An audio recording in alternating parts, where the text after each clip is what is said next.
عندي 9 شهور مرحلة فاصلة، أبدأ أعمل صورة دم للطفل.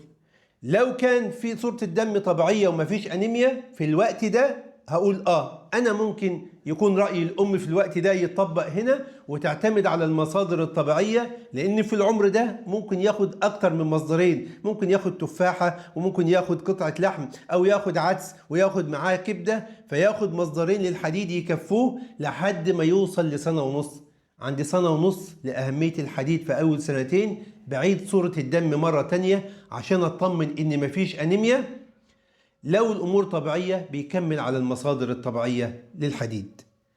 أما لو عندي 9 شهور لقيت إن في أنيميا في الوقت ده هزود جرعة الحديد لجرعة علاجية بمعدل 5 ملغ لكل كيلو، يعني لو وزنه 8 كيلو ياخد 40 ملغ مرة واحدة في اليوم لمدة 3 شهور، وبعدها أعيد صورة الدم تاني عشان أتأكد إن مفيش أنيميا.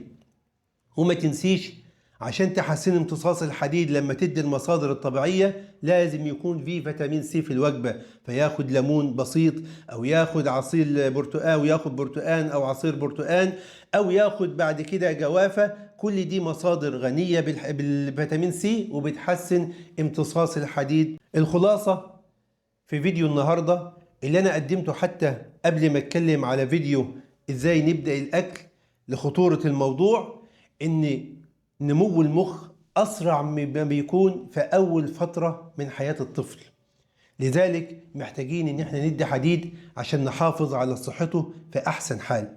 لو ابنك بيشتكي من ضعف في التركيز أو الذاكرة بتاعته ضعيفة أو عنده صعوبات في التعلم أو عنده تأخر في النمو زي قلة الكلام حتى عند 5 سنين، اعرفي إن الحديد ممكن يكون سبب من الأسباب، فاعملي له صورة دم.